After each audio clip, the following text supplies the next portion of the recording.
Hey, amazing viewers, I love connecting with you all around the world. Stay with me until the end, because what I'm about to share will leave you inspired and ready to take control of your own life. In today's story, you'll hear about an incredible twist that no one saw coming. Also, if this is your first time here, press the subscribe button and join our incredible journey. It was just another evening, the kind where the sky had already started to dim into a gentle shade of blue, and the streets were beginning to quiet down after a busy day. I was riding my bike home from work, weaving through the streets as I often did. The rush of wind in my face felt oddly soothing, and the sound of my tires against the pavement was almost rhythmic, like a gentle lullaby to my tired mind. But then something caught my attention. An unusual sound, a whimper, a cry of pain. It was coming from the other side of the street. I slowed my bike and instinctively glanced over. I couldn't believe what I saw. Across the street, there was a small dog, barely able to lift its head, surrounded by several large dogs. They were barking, growling, and pushing him around like a toy. But the little dog could barely defend itself. My heart dropped.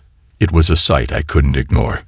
I immediately stopped my bike and crossed the street, my mind racing with a million thoughts, but none of them mattered at the moment. This dog needed help. As I approached, the larger dogs scattered. They had made their point, it seemed, and now they were retreating. But the damage was done. The small dog, trembling, struggled to stand.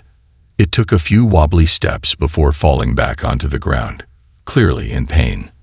I could see the fear in his eyes, a kind of terror that only comes from being bullied and alone. I wanted to rush to him, but I knew better than to move too fast. The last thing I wanted was to scare him more or make things worse. We stood there for a few moments, observing. The dog was in rough shape. His fur was matted with dirt, and there was a visible mark on his neck, likely from a bite. He raised his head slowly, and in a surprisingly gentle motion, he lifted his tail, wagging it ever so slightly. It was as if he was trying to show us that, despite everything, he still had some hope left. It broke my heart to see him like this. This little one, so small and vulnerable, yet still trying to offer a sign of trust. But we couldn't rush in, not yet. He was still injured, and I didn't want to cause more harm by being too hasty. We decided to stay back, keeping our distance, but making sure he knew we were there to help. The small dog seemed to sense our intentions. After a moment of hesitation, he started walking toward me, though he kept glancing back, still afraid that those other dogs might return. His steps were slow and cautious, and the way he moved made it clear he was in pain. But somehow, despite everything, he wasn't backing away. He wasn't running off. He was choosing to trust us. As he came closer, I could see the extent of his injuries. His neck, where the bite had been, was swollen and raw. The wound was clearly painful, but he didn't whimper. Instead, he just kept walking, his fur covered in dust and grime from the streets. I couldn't help but wonder, had he been living like this for long? How long had he been alone? Despite his condition, he had such an innocent and trusting nature. He wasn't aggressive, even though he had every reason to be. And that's when I realized something. This wasn't just a moment of pity. It was a moment that would change everything. We tried to get closer, but the little dog still seemed cautious. I didn't want to rush things, so I knelt down, hoping he'd feel more comfortable. After a few minutes of careful watching and waiting, he finally seemed to feel safe enough to come even closer. His little body was shaking, but his eyes were full of hope. It was clear that, despite all the fear, he was willing to take a chance on us. And that's when I made a decision. We couldn't just leave him here. Not like this. Not when he had been through so much and was still willing to trust. But the question was, what could we do next? We didn't have much time to waste. The evening was settling in, and I knew we had to act quickly. This little one had been through enough, and he needed help. I turned to my friend, who had been watching this whole time, and we quickly started brainstorming. We didn't have a leash. We didn't even have the proper means to carry him. We had an electric scooter, but we weren't sure if we could fit him on it, especially in his fragile state. But the hospital was close, and we knew it was the right choice. We had to get him checked out to make sure he would be okay. Still, as we moved to get closer to the scooter, the little dog stayed by our side. Although he wasn't making it easy, he hesitated, unsure about the scooter, unsure about everything. But there was something in his eyes that told me he wanted help. He just didn't know how to accept it yet. After several attempts, we finally managed to place him in the scooter basket. It wasn't perfect, and it wasn't easy, but at least he was safe. I could feel my heart pounding in my chest as we carefully made our way to the nearest hospital, hoping against hope that we were doing the right thing. The struggle and the hope. The journey to the hospital felt like it took forever. The scooter wasn't made for this kind of ride, and the basket, though a temporary solution, was far from ideal. As I carefully steered, I could hear the little dog's faint breathing in the basket, each breath filled with a strange mixture of exhaustion and anticipation. We tried to keep the ride as smooth as possible, but every bump on the road reminded us of the fragile state he was in. It was hard not to think about what had just happened. A few hours ago, this dog had been alone, bullied by those larger dogs, his body covered in dirt, his spirit probably broken. But now, here he was, on the brink of something that could change everything for him. I couldn't help but wonder, what had he been through before this moment? Was he always alone? Had he experienced kindness before, or was this the first time he'd encountered people who cared?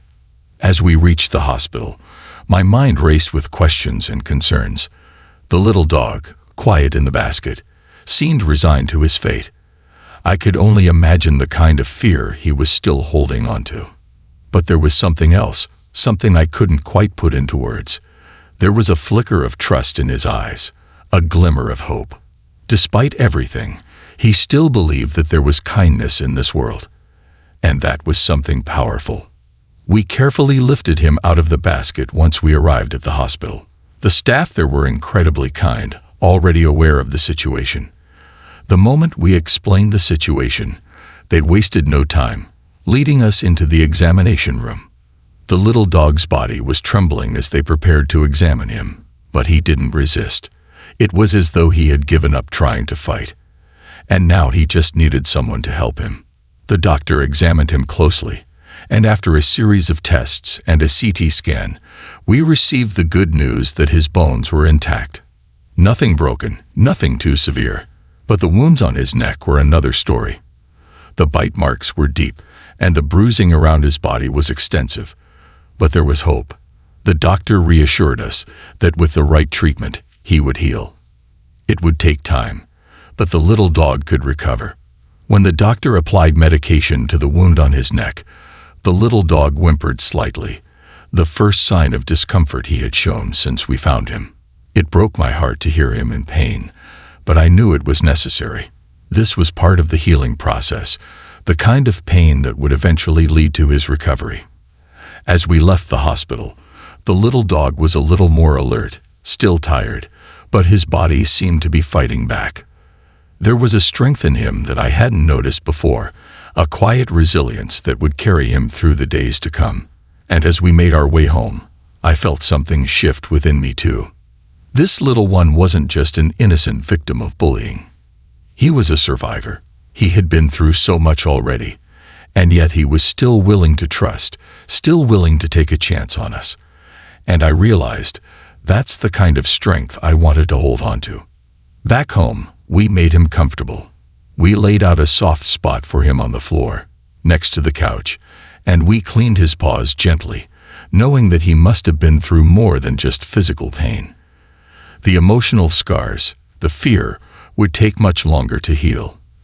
But that wasn't something we could fix in one day. We had to be patient, kind, and consistent. The first night at home was difficult. The little dog was restless, constantly shifting as if the weight of his past was too much to let him sleep peacefully. I stayed up late, watching over him, making sure he felt safe. He would occasionally look up at me with those tired eyes, and I would reassure him with a soft touch, hoping he understood that he was no longer alone. The next day, we decided to take things slow.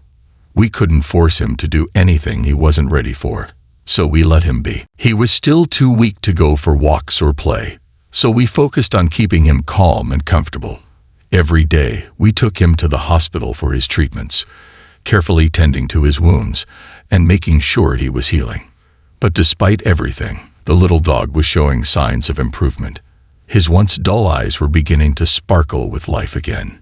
He wasn't running or jumping yet, but he was exploring his space, sniffing around the room with cautious curiosity.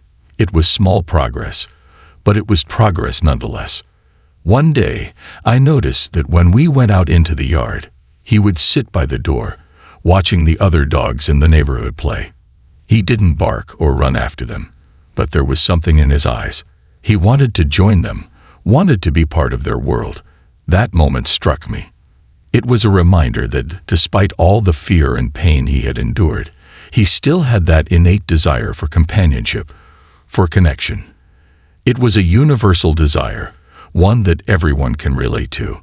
We all want to feel like we belong, like we are worthy of love and kindness. It was in those moments, when I saw him trying to make sense of his new world, that I realized how important it was to keep going, to keep showing up for him. We weren't just helping him heal physically, we were helping him rediscover trust, hope, and the possibility of a better future. I knew that the road ahead wouldn't be easy. Healing wasn't just about fixing wounds. It was about rebuilding a sense of safety, a sense of belonging. But every day, the little dog showed me a lesson in resilience. No matter how much he had suffered, he was still willing to trust, still willing to reach out, to take a chance. And that's what made this journey so important. A new beginning and a powerful message. Days turned into weeks, and with each passing day, the little dog's transformation became even more profound. From the fearful, trembling creature we first met to a dog who began to wag his tail when we entered the room. He was becoming someone entirely new. And in that change, something shifted in me as well. You see, healing is never a simple or linear process. It doesn't just happen physically, it happens in layers. First, the body heals, then the mind and heart begin their own recovery. We had seen it with him, little by little, as the scars on his body faded and the fear in his eyes lessened. But the most significant change wasn't visible at first. It was the quiet trust that started to grow between us. It's easy to forget how fragile trust can be. We often take it for granted, believing that just because we show kindness, others will trust us. But trust takes time. It takes patience. It takes understanding. That's what the little dog taught me. He had been hurt, abandoned, and left to fend for himself. And yet, over time, he learned to trust again. It wasn't easy for him. And it didn't happen overnight, but he chose to believe that there was more good in the world than bad.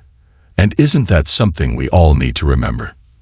The world can be a tough place, full of hardships and setbacks. Life throws challenges at us. Sometimes, it feels like we can't catch a break. We've all been hurt. We've all experienced betrayal, disappointment, or fear. It's easy to become jaded, to build walls around our hearts to protect ourselves from future pain. But the little dog reminded me that even in the darkest times, there is always room for hope. In his journey, I saw the power of resilience. I saw how, despite his trauma, he was able to push forward, to heal, to embrace the love and care that came his way. And in his own quiet way, he showed me that no matter how many times life knocks us down, we can always choose to stand up again. This little dog, once so small and broken, had grown in ways that were not just physical. His spirit had begun to shine through. When we took him outside for his first real walk, he was still a little unsure, but something incredible happened. He started to sniff the air, to wag his tail with a new sense of purpose, as if the world, once a frightening place, had suddenly become full of possibility. He was learning to live again. As we watched him interact with other dogs, I saw him beginning to make new friends. He was no longer the timid, fearful creature from a few weeks ago. Now, he was curious, playful, and most importantly, open to new connections.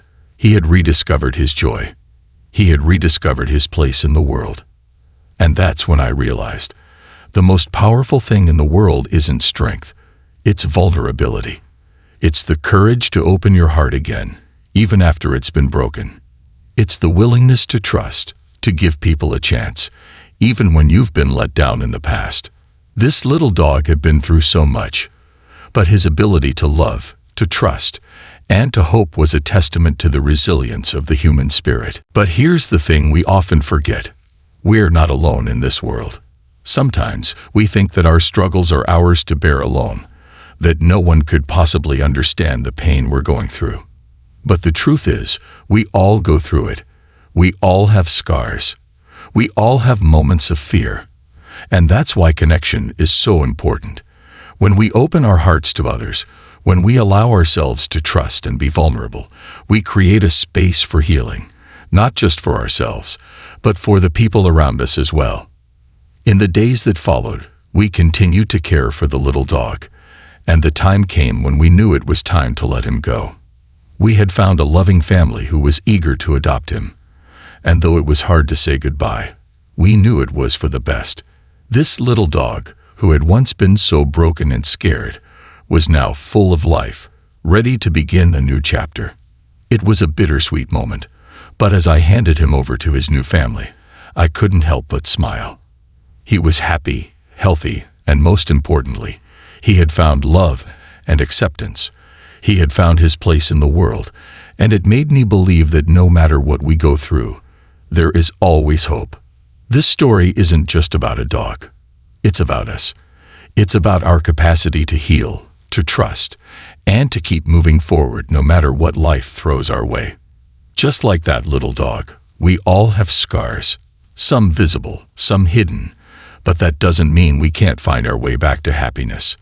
It doesn't mean we can't build new connections, find love, and embrace the beauty of the world around us. So, remember this. No matter how many times life knocks you down, no matter how many times you feel alone or afraid, there's always a chance to rise again.